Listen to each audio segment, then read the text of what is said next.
Tell us where you're watching from now, because this story will haunt you in a way few other accounts can, not through chaos or randomness, but through the methodical precision of a killer who turned the nation's lifeline into a corridor of death.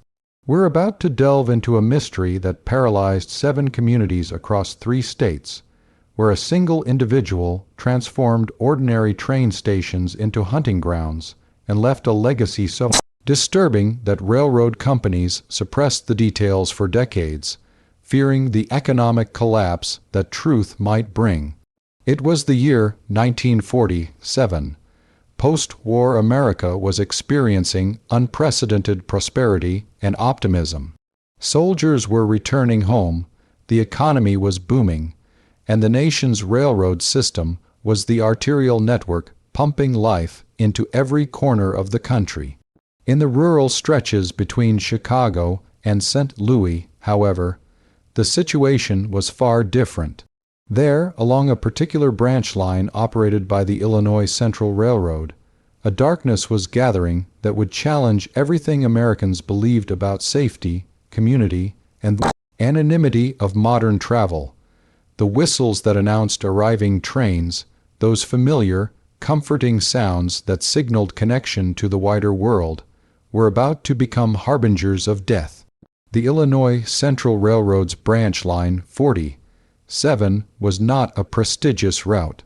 It was not the gleaming express that carried businessmen between major cities, nor was it the luxurious passenger service advertised in glossy magazines. This was a milk run, a local service train that stopped at every small station along a 230-mile stretch of increasingly rural territory, serving communities that existed primarily to support the agricultural economy of central Illinois and eastern Missouri. 7 stations defined this route, each separated by roughly 30 to 40 miles of farmland, forest, and increasingly isolated prairie. Their names were unremarkable, the kind of place names that appear on maps but rarely in conversation: Meadowbrook, Hickory Bend, Ashfield, Riverside, Pleasant Grove, Waynesboro, and finally, Millerton. Small communities, most with populations under 500 souls, where everyone knew everyone, where doors remained unlocked, and where the arrival of the evening train was often the most significant event of the day. Picture these stations as they existed in that pivotal year of 1947. Not the grand terminals of urban centers with their vaulted ceilings and marble floors, but simple wooden structures, often painted in the railroad's signature green and cream colors, weathered by decades of sun, rain, and snow. Each station consisted of a small waiting room with hard wooden benches, a ticket window that doubled as a telegraph office, a pot-bellied stove for winter warmth, and a single platform extending perhaps 50 feet along the tracks. Behind each station, a water tower loomed, those distinctive wooden structures that allowed steam locomotives to replenish their boilers. The landscape surrounding these stations varied subtly but significantly. Meadowbrook, the northernmost stop, sat in gently rolling farmland where corn and wheat stretched to every horizon. The station itself was positioned at a crossroads where a single paved highway intersected with a network of gravel roads leading to scattered farms. On clear days, you could see for miles witness to the vast openness that characterized this part of Illinois, an openness that somehow made the isolation more pronounced rather than less. Traveling south, the terrain gradually shifted. By the time you reached Hickory Bend, the 3rd station on the line, forests began to encroach. Dense stands of oak, hickory, and maple pressed close to the tracks, creating tunnels of green in summer and skeletal corridors in winter. The stations themselves seemed to recede into the landscape, as if nature was slowly reclaiming what human ambition had temporarily borrowed. Riverside and Pleasant Grove marked the transition into truly remote territory. Here, the forests gave way to marshland and prairie, areas where development had never quite taken hold. The stations served not towns but collections of homesteads, with the nearest actual community often miles away down rutted roads that became impassable in spring. The train was not merely convenient here. It was essential, the only reliable connection to the outside world for much of the year. The people who used these stations reflected their environments: farmers traveling to market, salesmen making their rounds with sample cases, young people departing for opportunities in distant cities, elderly folks visiting relatives, the occasional stranger passing through, and strangers were noted, remembered, discussed. In communities, this small and unfamiliar face was an event worthy of comment. The trains themselves followed a predictable rhythm. The morning northbound departed Millerton at 6:45, reaching Meadowbrook by 11:30. The evening southbound left Meadowbrook at 4:15, arriving at Millerton by 9:10. These schedules varied only slightly for weather or mechanical issues. You could set your watch by the trains, and many people did. The whistles that announced their approach, 2 long blasts, 1 short, 1 long, were as much a part of daily life as church bells or factory sirens. Each station had its station master, usually a semi-retired railroad employee who sold tickets, handled telegraph messages, maintained the building, and ensured safe operations. These men knew every regular passenger by name, knew their families, their troubles, their triumphs. The station master's role was part clerk, part social hub, part community guardian. In the fall of 1947, these men would find themselves thrust into roles they never imagined: witnesses to horror, keepers of terrible secrets, haunted by questions they could never fully answer because something changed in September of that year, something subtle at first, easy to dismiss, easy to explain away through coincidence or natural causes. A shift in the atmosphere, as imperceptible as the first chill of autumn, but far more ominous. The trains continued their runs. The whistles continued to blow. But death had boarded at some unnamed point along the route, and it was traveling with purpose, with patience, with a terrible, calculated precision that would not become apparent until it was far too late. The first victim was Martha Henley, 43 years old, a widow who ran a small boarding house in Meadowbrook.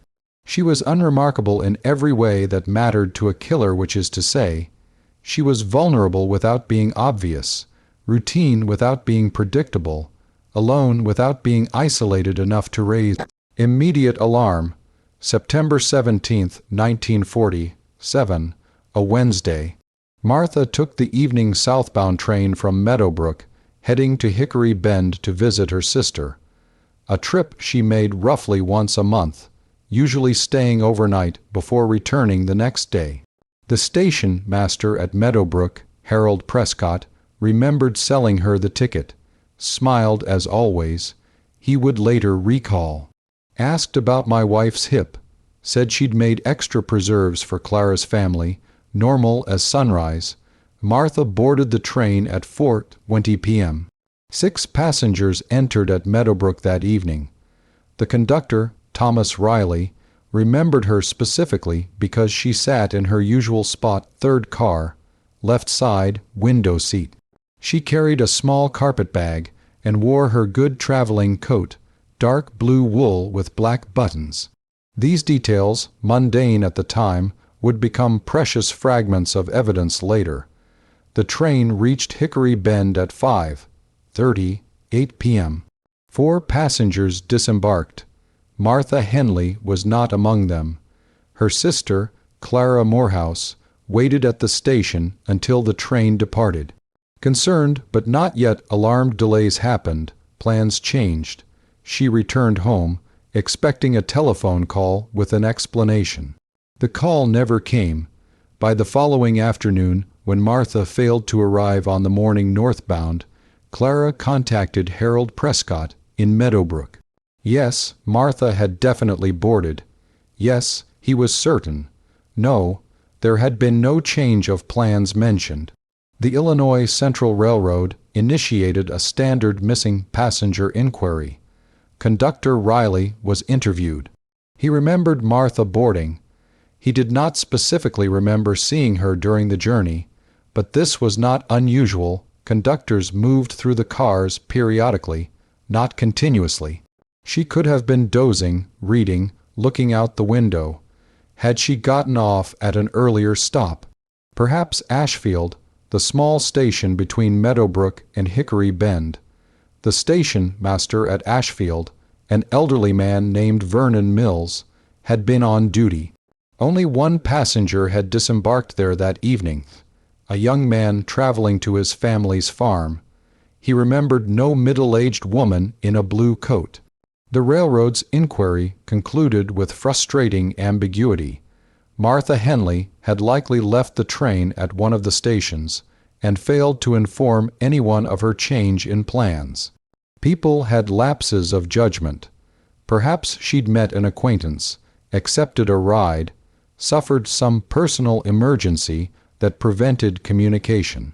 Without evidence of foul play, the matter was closed. A missing person report was filed with local authorities. Life continued, except Martha Henley never contacted anyone again. Her boarding house sat empty. Her bank account remained untouched. Her clothes, her belongings, her entire life remained in Meadowbrook, waiting for an owner who would never return. 3 weeks passed. The leaves were turning gold and crimson across Illinois when the second victim disappeared. His name was Robert Bobby Tinsdale, 29 years old, recently discharged from the Navy, working as a farmhand near Riverside while saving money to start his own garage. Unlike Martha, Bobby was young, strong, capable, not the kind of person who simply vanished. October 8, 1947.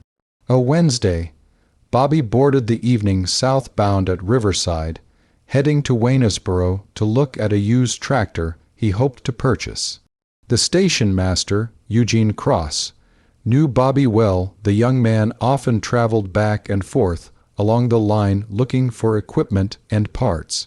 Bobby was cheerful that evening, optimistic about the tractor, planning to return the next morning if the deal went through. He never arrived in Waynesboro. The station master there, William Hadley, had been expecting him. Bobby had sent a telegram the previous day confirming his arrival time. When he didn't disembark, Hadley assumed the plan had changed. It wasn't until Bobby's employer contacted Eugene Cross 2 days later that alarm bells began ringing. The railroad inquiry was more thorough this time. 2 disappearances in 3 weeks, both on the evening southbound train, both without explanation. Conductor Riley was interviewed extensively. He remembered Bobby boarding at Riverside, a regular passenger, hard to forget. But somewhere between Riverside and Waynesboro, encompassing 2 stops at Pleasant Grove and at Waynesboro itself, Bobby Tinsdale had ceased to exist. The railroad brought in company investigators. Every employee on duty that evening was questioned. Maintenance crews examined the tracks for signs of accident or foul play. Could someone have fallen from the train, jumped, been pushed? The terrain along that stretch was rough marshland and scattered forest. A body could lie undiscovered for months. Search parties formed. Local volunteers walked the route between Riverside and Waynesboro looking for anything. A piece of clothing, disturbed earth, any sign of tragedy. They found nothing.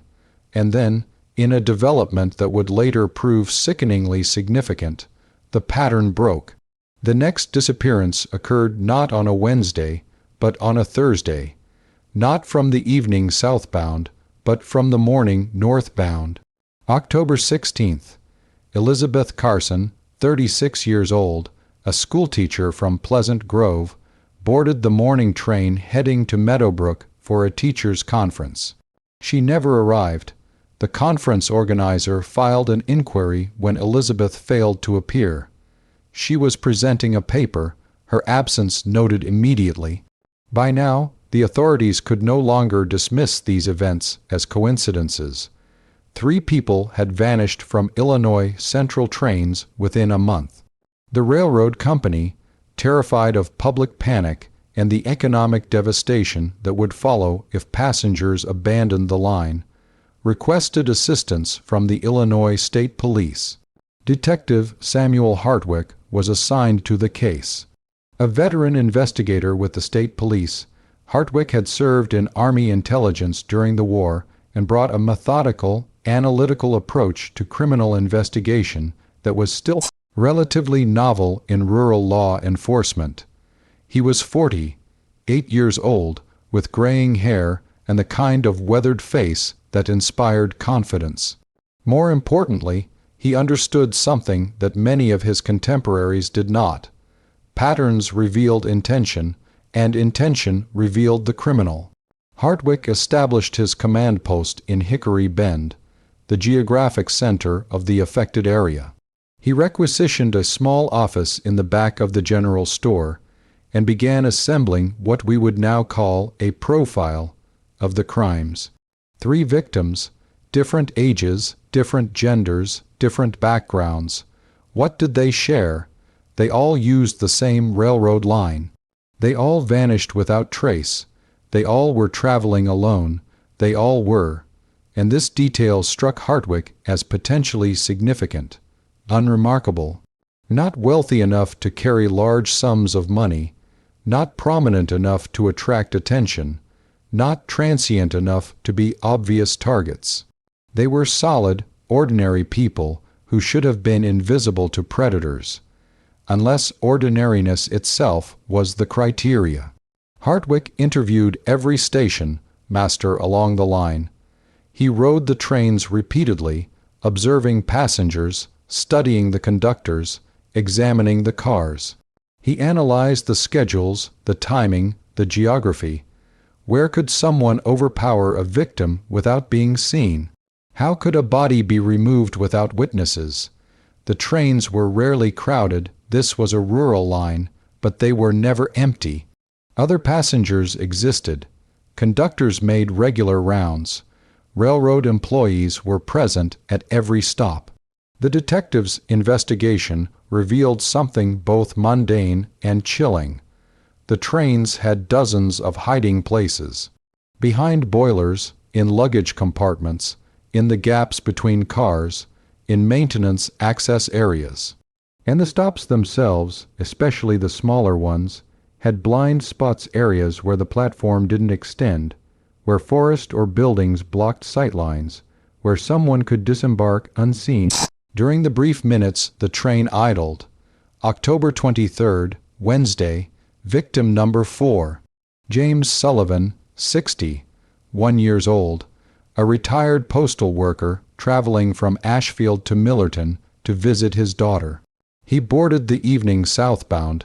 His daughter, waiting at Millerton Station, never saw him arrive. The pattern had re-established itself. Wednesday evening, southbound train, victim disappeared between boarding and intended destination. Detective Hartwick intensified his investigation. He obtained permission to assign undercover officers to the train's plainclothes, state police who rode as ordinary passengers, watching, waiting, hoping to witness or prevent the next attack. Railroad detectives joined the effort. Every employee on the line was investigated, their backgrounds examined, their movements tracked. The newspapers caught wind of the story. Headlines screamed variations of "Railroad Killer Stalks Illinois Central Line," and "Phantom of the Rails Claims 4th Victim." Passenger numbers plummeted. The railroad company hemorrhaged revenue. Local communities existed in a state of mounting terror. The very places where notion vile evic had crime was f. lung at her only houri, chua unknown, where the most serious offenses were typically public drunkenness or petty theft. The idea that a serial killer was operating among them hunting them was incomprehensible. The autumn of 1947 deepened. October became November. The trees stood bare. Early snow dusted the fields. The trains continued their runs, now carrying as much fear as freight. November 5th, Wednesday evening, southbound train, Mary Whitmore, 50, 3 years old, traveling from Hickory Bend to Pleasant Grove to help her friend prepare for a wedding. She boarded at 5 p.m. She never arrived. 5 victims, 5 disappearances, still no bodies, no physical evidence, no witnesses to actual violence. Just absence, just empty spaces where people should have been. Detective Hartwick was drowning in theories. Was the killer a railroad employee with intimate knowledge of the trains and schedules? Was it a passenger who regularly traveled the route? Was it multiple killers working in concert? Were the victims being taken for ransom, despite no demands being made? Were they being sold into some form of slavery, though this seemed far-fetched in 1947 America? Were the bodies hidden along the route or transported elsewhere? The detective established a command conference with railroad management and local law enforcement. Every detail was reviewed, every possibility examined. They studied timetables, passenger manifests, employee schedules. They looked for connections between victims' family ties, business dealings, shared acquaintances. They found nothing. And then Hartwick noticed something others had missed: the spacing. The first disappearance, Meadowbrook to Hickory Bend. The second, Riverside to Waynesboro. The fourth, Ashfield to Millerton. The fifth, Hickory Bend to Pleasant Grove. Someone was working their way along the line, stop by stop, selecting victims at different stations but maintaining a geographic progression. Not random, systematic. There were 7 stations on branch line 47.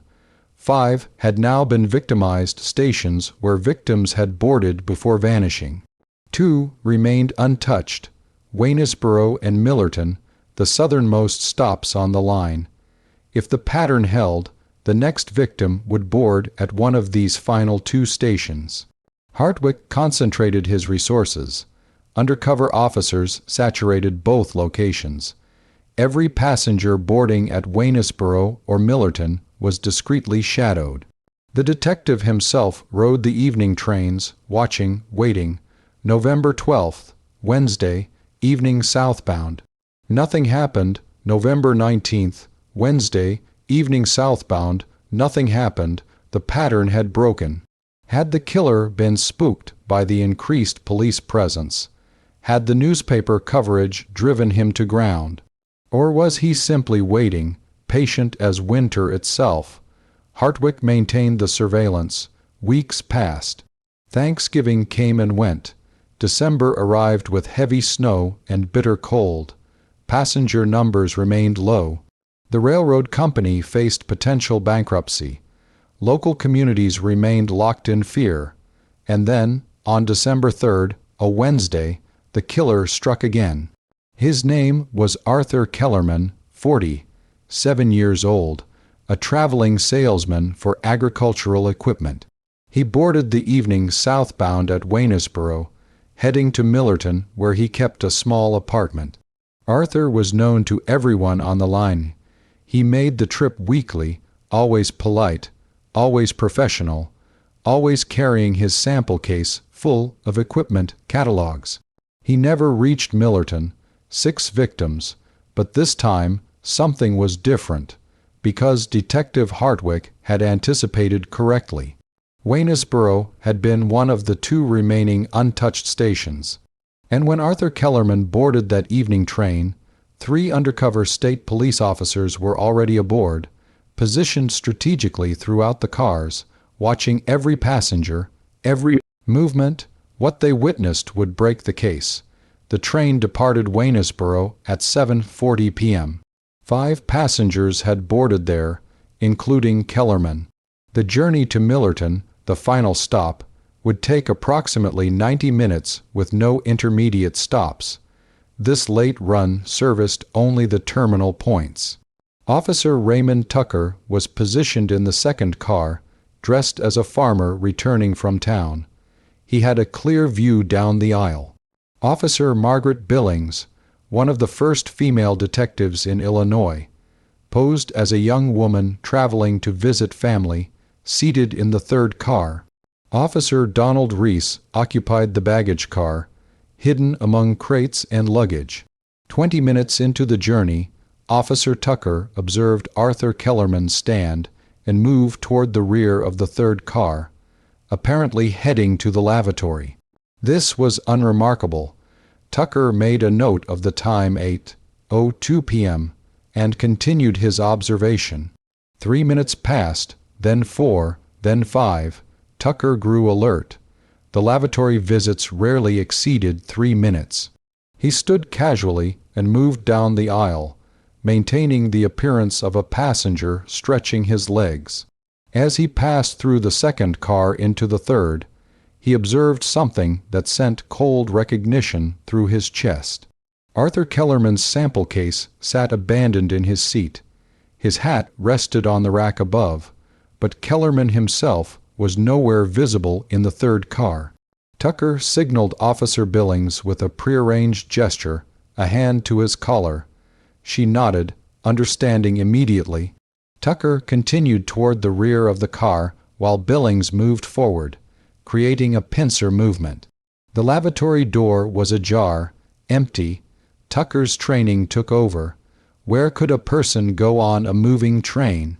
The options were limited: forward through the cars toward the locomotive, backward toward the baggage car and caboose, or outside through the exterior doors that passengers were forbidden to use while in motion.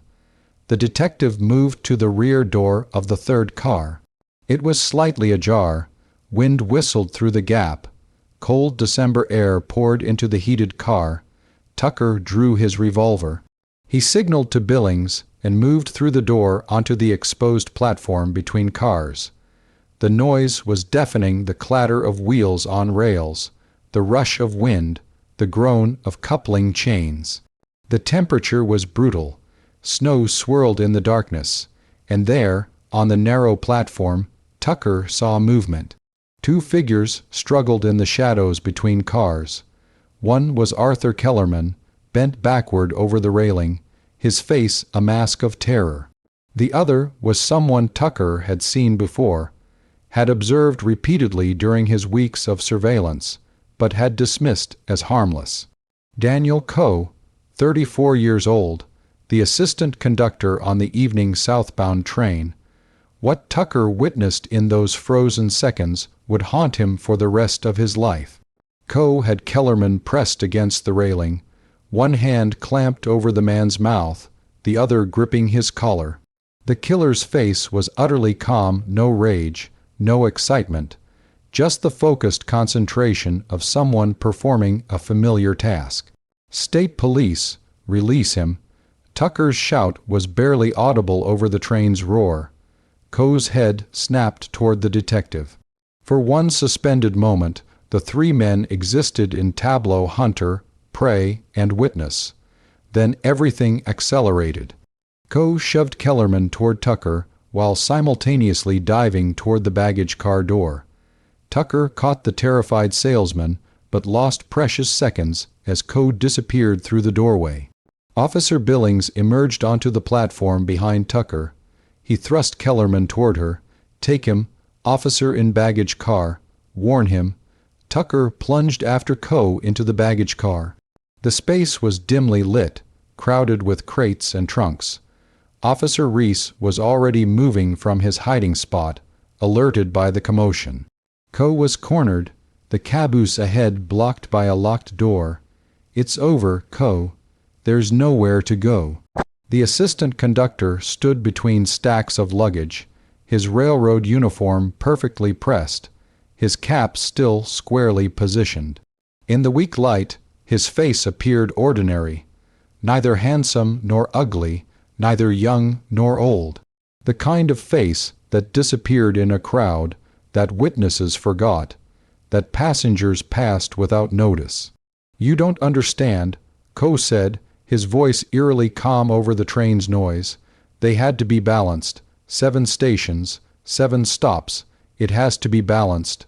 Tucker moved closer, weapon trained. "Where are the bodies, Coe? Where are the other victims?" Something shifted in the killer's expression, not fear, not remorse, but a strange disappointment, as if Tucker had asked a foolish question. "They're where they belong, each one at their stop, each one waiting. Don't you see? The train comes and goes, but they wait forever. 7 stops, 7 guardians, 7. Officer Reese moved to flank from the left. It was a tactical error. Coe erupted into motion with shocking speed, lunging not toward escape, but toward the baggage car's side door, the one used for loading freight at stations. Both officers fired simultaneously. The shots went wild in the moving, crowded space. Coe reached the door and wrenched it open. Wind exploded into the car with hurricane force. The train was traveling at roughly 50 miles per hour through dark Illinois countryside. "Don't!" Tucker shouted. Coe turned in the doorway. Snow whirled around him. In that moment, his face transformed, the calm mask cracking to reveal something desperate, something tormented, something almost pleading. "7, he whispered. "It has to be 7. And then he jumped. The impact of Coe's body hitting the ground at that speed was catastrophic. The train thundered on through the night, but Tucker had already pulled the emergency brake cord. Metal shrieked against metal as the wheels locked. The train took nearly a quarter-mile to stop. By the time officers returned to the site of Coe's jump, equipped with lanterns and flashlights, they found his body 50 yards from the tracks. The coroner would later determine that death was instantaneous multiple fractures, massive internal trauma. Daniel Coe had achieved his final escape, but he had taken most of his secrets with him, almost. Because the investigation that followed Coe's death would reveal a horror that explained much but understood little. Detective Hartwick coordinated what became one of the largest searches in Illinois history. Based on Coe's final words, "They're where they belong, each one at their stop," search parties concentrated on the 7 stations along branch line 47. December 4th through 10th, 1947. Teams of police, railroad employees, and volunteers methodically examined every structure, every building, every potential hiding place at each station. They found nothing at Meadowbrook, nothing at Hickory Bend. The searches at Ashfield and Riverside yielded no results. It was at Pleasant Grove on December 7th that the first discovery was made, the water tower. These structures, essential to steam locomotive operation, consisted of a large wooden tank elevated on stilts, accessed by a ladder. Most were rarely entered except for maintenance. The water tower at Pleasant Grove was particularly old, built in the 1890s, scheduled for replacement, but still functional. A maintenance worker climbed the tower to inspect the tank. What he found caused him to vomit over the side before scrambling down to summon authorities. Inside the tank, weighted with chains and preserved by the cold water, were 2 bodies, Martha Henley and Mary Whitmore. Both had been strangled. Both had been carefully weighted to rest on the tank's bottom. Both showed signs of having been placed there shortly after death. The horror of the discovery was compounded by a sickening detail. The water from this tower had continued to service trains throughout October and November. Locomotives had filled their boilers with water that shared space with corpses. Emboldened and sickened, investigators redoubled their efforts. At Waynesboro, they found Robert "Bobby" Tinsdale's body concealed in a ventilation shaft beneath the station building. At Riverside, Elizabeth Carson was discovered in a sealed coal bunker behind the platform. James Sullivan was recovered from a crawlspace in the station master's office at Millerton, hidden literally beneath where William Hadley worked each day, unknown and unsuspected. All had been strangled, all had been carefully concealed, all had been placed at or near the stations where they had boarded trains, exactly as Coe had indicated. 6 bodies recovered, 6 of the 7 victims accounted for, but Arthur Kellerman had survived. The pattern Coe obsessed over, 7 stations, 7 victims, 7 guardians, had been broken at the final moment. The killer's perfect symmetry had been shattered by police intervention. The investigation into Daniel Coe's background revealed a man who had hidden profound psychological disturbance beneath a facade of normalcy. Raised in extreme poverty in southern Illinois, Coe had lost his entire family in a house fire when he was 9 years old. Orphaned, he had been shuttled through a series of foster homes, each placement ending in quiet removal for reasons records didn't fully specify: inappropriate behavior, disturbing incidents. Concerning fixations, he had joined the railroad in 1938 at age 25, working first as a porter, then as assistant conductor. His employment record was unremarkable, competent but not exceptional, punctual, reliable, forgettable. Coe had lived in a boarding house in Hickory Bend, equidistant from all 7 stations on branch line 47. His room, when searched, revealed his inner world. The walls were covered with railroad schedules, maps of the line, timetables annotated in precise handwriting.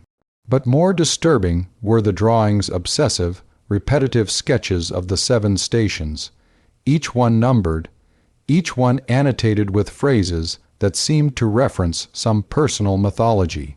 First guardian balance begins, second guardian the scales tip, continuing through 7th guardian completion achieved. A journal discovered under his mattress provided fragmentary insights into his thinking, though much of it was cryptic, coded in personal symbolism. Certain passages, however, were chillingly clear. The train is life, perpetual motion without purpose. The stops are death, stillness with meaning. 7 stops to balance the line, 7 souls to anchor the journey. They must wait forever, guardians at their posts, so that others may pass through safely. This is the great work. This is the necessary work. Psychiatric experts who reviewed Coe's writings diagnosed him posthumously as a probable schizophrenic with severe delusional disorder. His fixation on numbers, patterns, and ritualistic balance suggested obsessive, compulsive features. The fire that killed his family had occurred at the family home located near railroad tracks. Investigators theorized that Coe's psyche had somehow merged the trauma of that loss with the railroad itself, creating an elaborate delusional system where he was responsible for protecting the train line through human sacrifice. But theories, however educated, provided little comfort to the communities devastated by his crimes. 6 families had lost loved ones. 6 people had been murdered and hidden in plain sight. The railroad itself had been transformed in public consciousness from a symbol of progress and connection into a corridor of death. The Illinois Central Railroad quietly discontinued service on branch line 47 in 1948. Officially, this was due to declining ridership and economic factors. In truth, passengers had abandoned the route entirely after Coe's crimes became public knowledge. The 7 small stations gradually fell into disrepair. Some were demolished. Others simply rotted away, succumbing to weather and time. The trials that never happened, Coe's death precluding any courtroom reckoning, left many questions unanswered. Why these specific victims? Were they chosen randomly, or had Coe stalked them, studied them, selected them for reasons known only to his fractured mind. How had he overpowered his victims without other passengers noticing? How had he concealed the bodies without witnesses seeing him?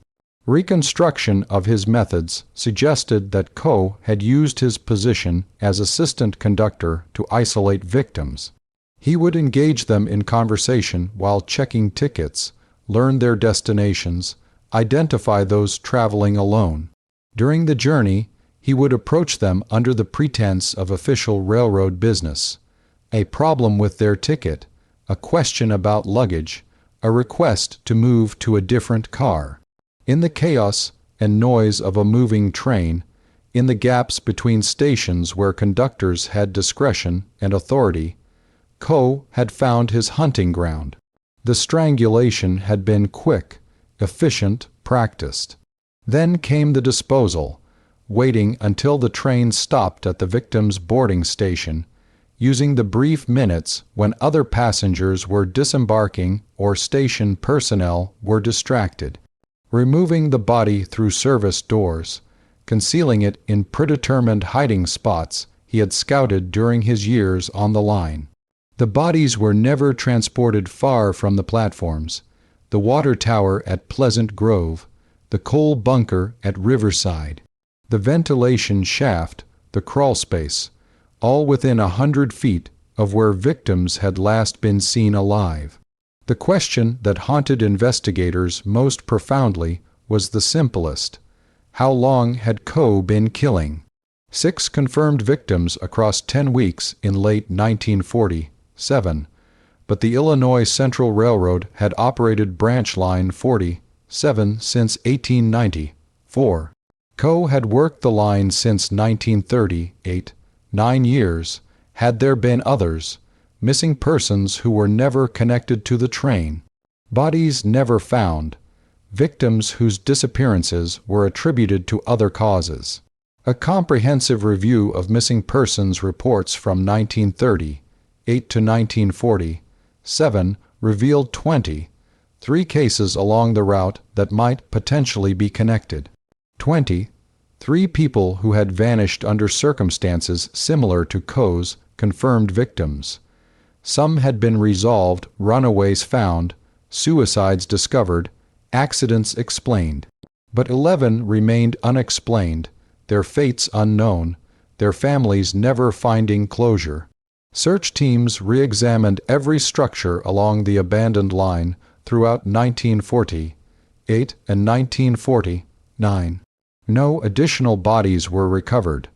If Coe had killed more than 6, he had hidden those victims so effectively that they remained concealed even after his system was exposed.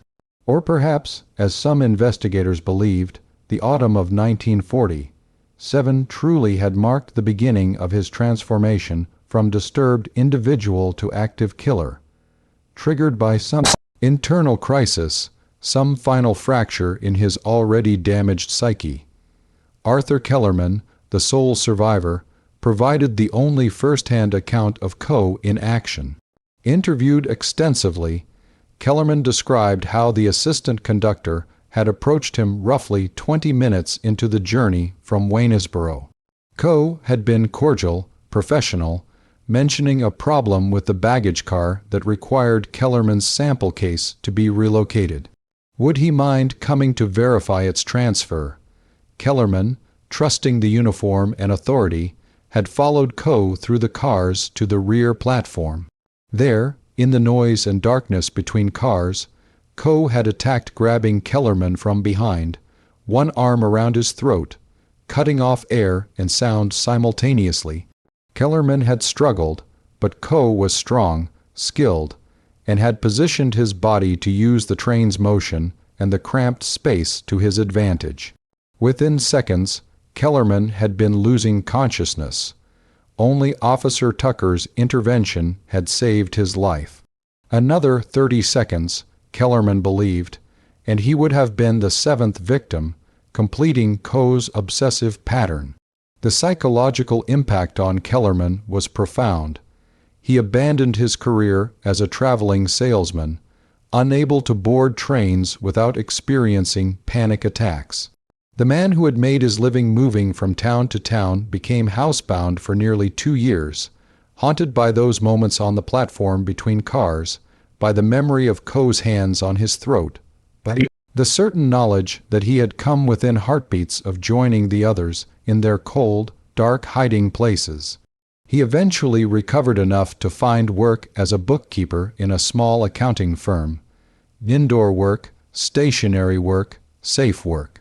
And then, on sound of Tr de terre or INWHI, word STLES, mind tried the kittisp des deisas, SPERATELY, to forget. The communities along the abandoned line struggled to process the trauma.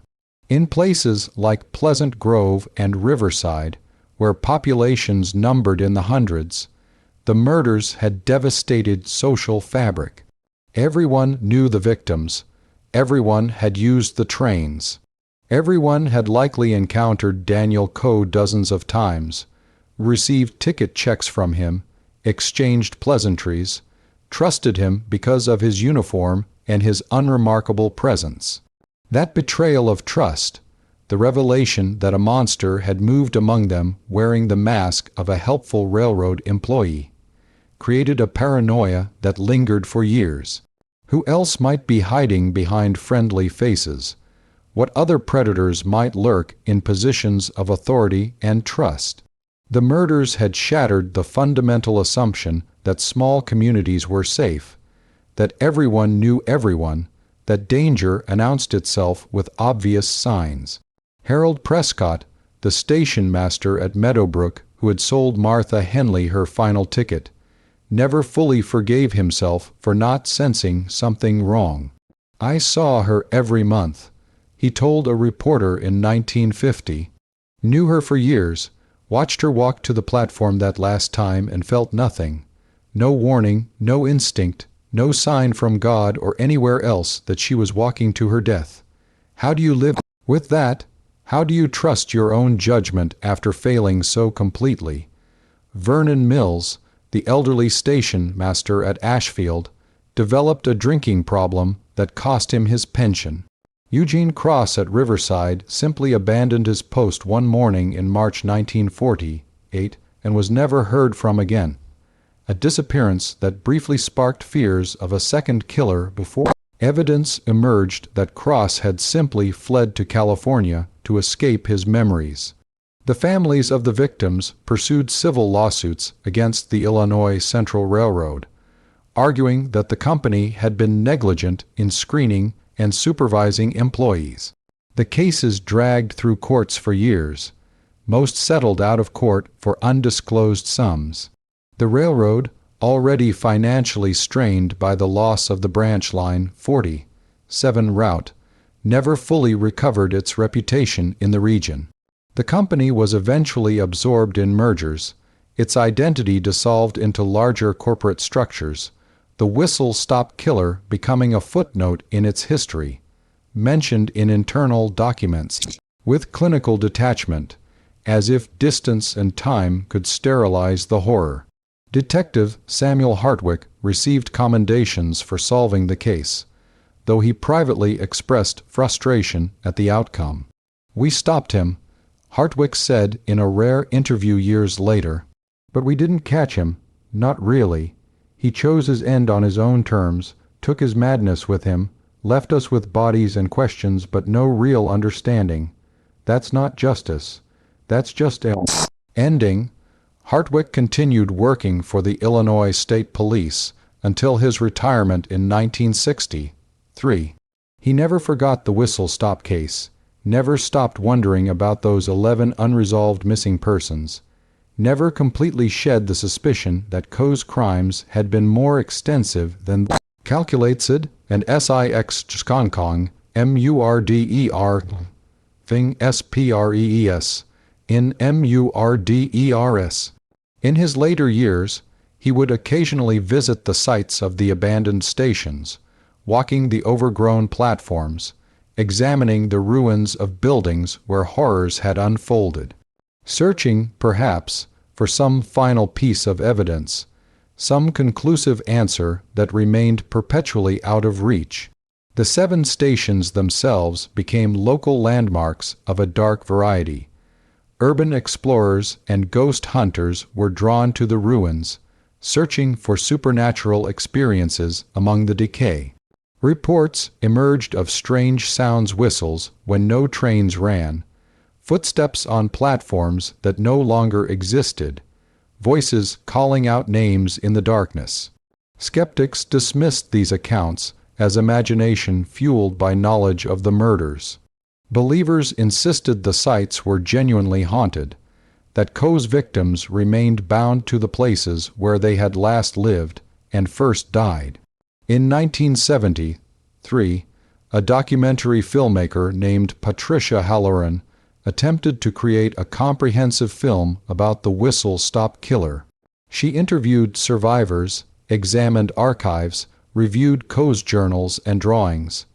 The project was never completed. Halloran later stated that the material had become too overwhelming, too disturbing to shape into something coherent.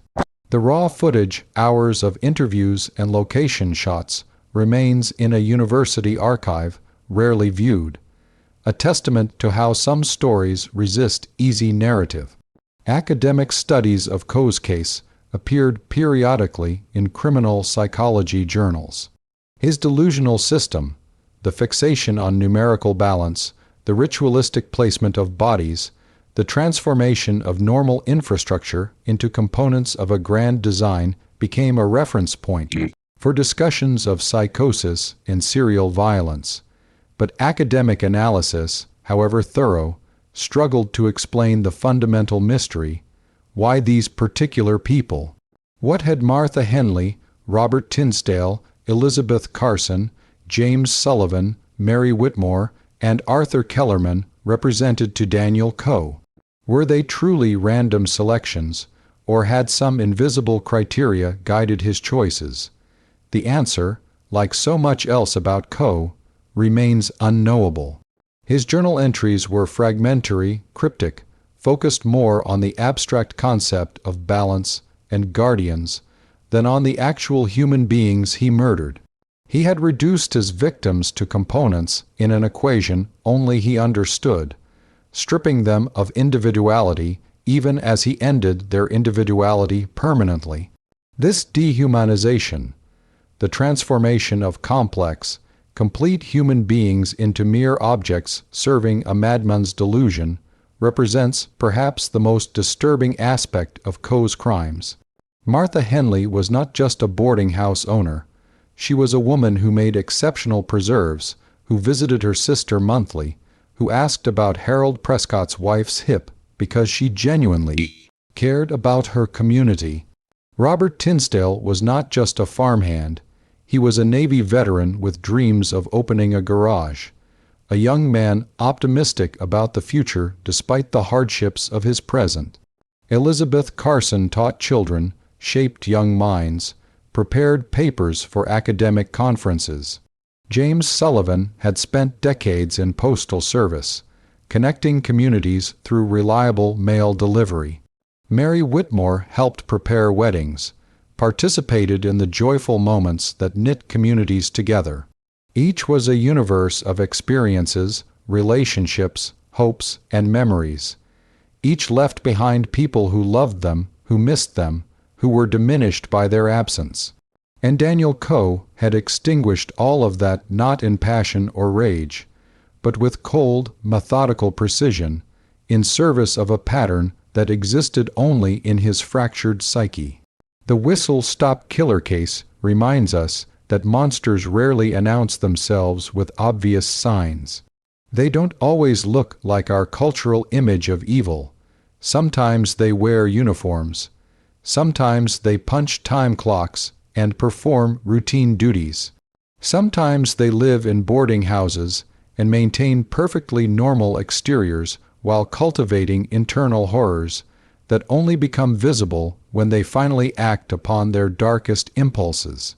The case also reveals how infrastructure we take for granted, trains, stations, the machinery of daily commerce and travel, can be transformed into instruments of death when someone understands that infrastructure well enough to exploit its vulnerabilities. We trust systems, we trust schedules. We trust that the conductor checking our ticket is simply doing their job, that the assistant helping with luggage has benign intentions, that the routine movements of daily life don't conceal predators. Daniel Coe violated that trust systematically. He weaponized normalcy. He turned the familiar into the fatal. And in doing so, he created a legacy of fear that transcended his actual crimes, that made every subsequent train ride for survivors and witnesses an act of courage, that transformed innocent infrastructure into monuments of horror. Questions remain, decades after the last body was recovered from Pleasant Grove's water tower. Were there more victims? The 11 unresolved missing persons cases that investigators identified have never been definitively linked to or excluded from Coe's crimes. Families of those vanished individuals have never received closure, never learned whether their loved ones fell victim to the whistle-stop killer or to some other tragedy. The physical evidence that might answer these questions no longer exists in usable form. The abandoned stations have been demolished or collapsed. The water towers are gone. The buildings where bodies were hidden have rotted away or been replaced. Even if additional remains exist somewhere along that 230-mile stretch, they have long since been reclaimed by nature, scattered by time and weather into atoms indistinguishable from the earth itself. Modern forensic techniques, DNA analysis, criminal profiling, geographic information systems, might have revealed patterns invisible to investigators in 1947. But the opportunity to apply these tools has passed. We are left with the incomplete picture that Detective Hartwick assembled: 6 confirmed murders, 1 survived attack, and a mass of ambiguity surrounding what came before. The psychological profile of Daniel Coe has been refined by subsequent analysis. Contemporary experts believe he likely suffered from schizophrenia with prominent delusional features, possibly complicated by obsessive, compulsive disorder and trauma-related dissociative symptoms stemming from the childhood fire that killed his family, his fixation on the number 7, and on creating balance through ritualized murder fits patterns recognized in other cases of delusional serial killers. But understanding the psychological mechanisms doesn't truly explain the why. Why did Coe's particular constellation of trauma and mental illness manifest in this specific way? Thousands of people experience childhood trauma, develop schizophrenia, struggle with delusions. The vast majority never harm anyone. What additional factors, neurological, environmental, experiential, pushed Coe across the line into homicidal action? These questions extend beyond academic interest. Understanding how monsters are made, how systems fail to detect them, how they operate undetected in plain sight, these understandings might help prevent future tragedies. The whistle-stop case has been studied in law enforcement training programs, in criminal psychology courses, in railroad security protocols.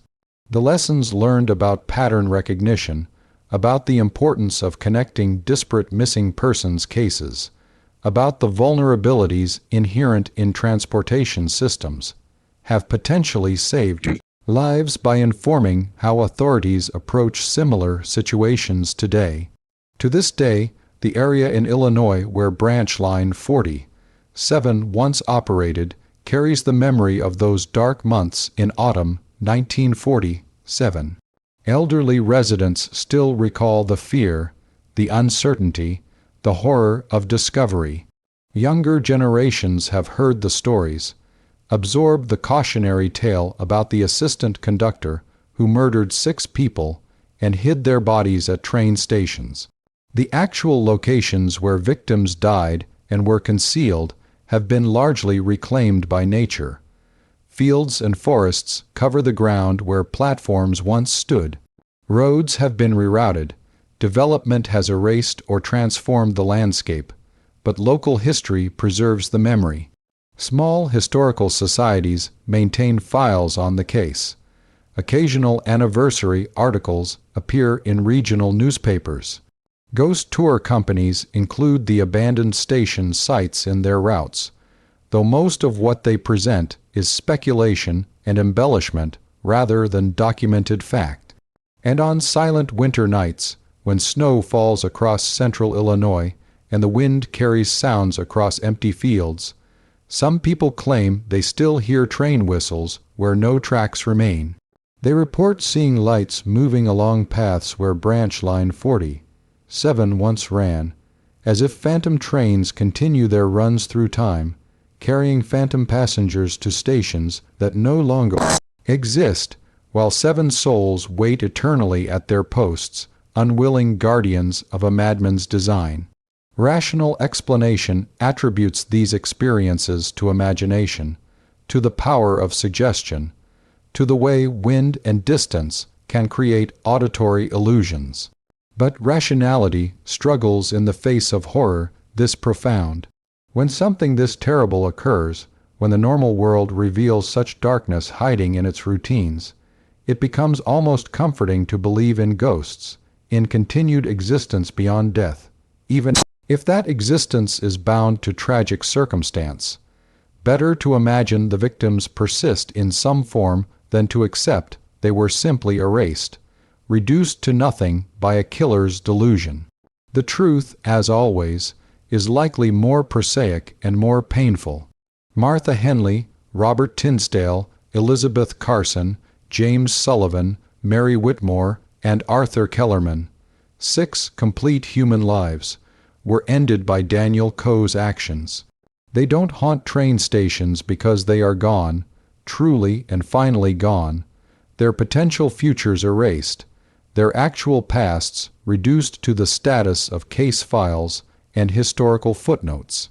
What haunts those abandoned stations is not ghosts but memory, our collective memory of what happened there, our continuing inability to fully comprehend how such evil flourishes undetected, our persistent anxiety about the monsters that might still move among us, wearing masks of normalcy and carrying credentials of authority. The story of the whistle-stop killer remains a disturbing reminder that safety is often an illusion, that the systems we trust to protect us can be subverted by those who understand their vulnerabilities, that the most dangerous predators are often those who least match our expectations of what evil looks like. Daniel Coe was not a shadowy stranger lurking in darkness. He was an employee, a coworker, a familiar face performing routine duties. His victims didn't wander into danger. They engaged with normal infrastructure, followed regular routines, made ordinary decisions about when to travel and where to go. Their only mistake was existing in the wrong place at the wrong moment, in proximity to someone whose internal landscape had become so distorted that murder seemed not only justified but necessary. But questions remain, hanging in the cold air above those abandoned stations like mist that never quite dissipates.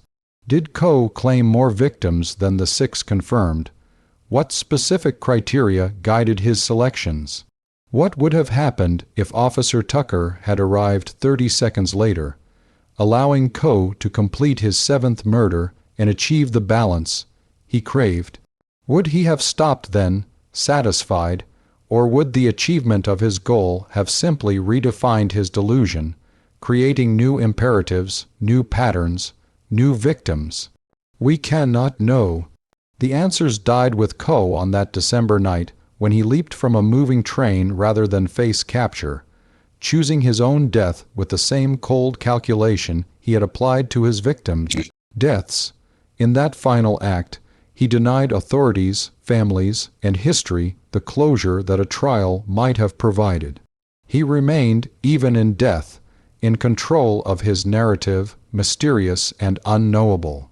To this day, when winter settles across the fields and forests of central Illinois, when snow blank, it's the ground where tracks once ran and stations once stood, people occasionally report hearing train whistles echoing across the landscape, those distinctive patterns, 2 long blasts, 1 short, 1 long, announcing arrivals that will never come.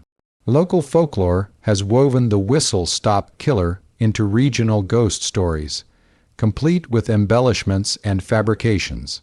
But underneath the sensationalized accounts lies a truth more disturbing than any fiction. For 10 weeks in autumn 1947, death rode the Illinois Central Railroad's branch line 47, and 6 people boarded trains they would never leave alive. The abandoned stations stand as monuments to this dark chapter, those that haven't been demolished, at least. Time and weather have reduced most to barely recognizable ruins. But they persist in memory, in historical records, in the nightmares of survivors and the sorrows of families who never received real justice, only endings. And on the anniversary of each disappearance, some people make pilgrimages to these sites, family members honoring lost loved ones, true crime enthusiasts seeking connection to notorious history, spiritual seekers hoping to sense something beyond the material world. They stand on overgrown platforms or in empty fields, and they remember. They remember that ordinary places can witness extraordinary evil, that trusted systems can harbor predators, that the difference between a safe journey home and a final journey into darkness can be as random and cruel as boarding the wrong train on the wrong evening.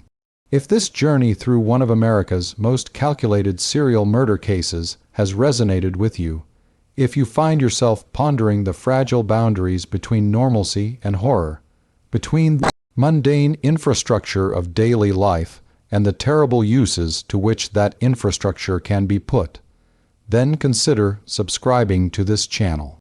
There are many more stories waiting to be told, mysteries buried in time that deserve to be examined with the respect and thoroughness they merit. Leave a like if this account provoked reflections that go beyond mere entertainment, if it reminded you that history's darkest chapters involve real people whose lives and deaths matter, whose stories deserve to be told completely and honestly rather than sensationalized or forgotten. And comment, sharing your own perspectives. How do we balance the need to remember historical horrors with the risk of glorifying perpetrators?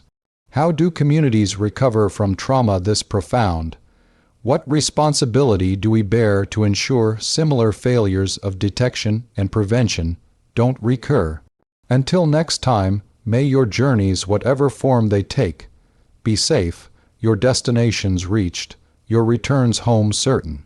And when you hear train whistles in the distance, let them remind you not of the whistle-stop killer, but of the resilience of communities that survive horror, the dedication of investigators who pursue justice, and the memory of victims who deserve to be remembered as complete human beings rather than statistics in a killer's delusional equation. The trains no longer run on branch line 47, the stations have crumbled, the killer is long dead. But the story persists, a reminder that vigilance is not paranoia, that questions deserve answers, that the price of civilization is eternal attention to the systems and people we trust without safety. 7 stops along an abandoned rail line, 6 lives lost, 1 survivor, and lessons that echo still across decades, urging us to look more carefully at the familiar, to question the routine, to remember that evil rarely announces itself with fanfare. It wears uniforms, punches time clocks, and waits patiently for opportunity. Remember the victims: Martha Henley, Robert Tinsdale, Elizabeth Carson, James Sullivan, Mary Whitmore, and Arthur Kellerman, who survived to bear witness. Remember the lesson: trust but verify, connect the patterns, question the familiar, remember the cost of forgetting.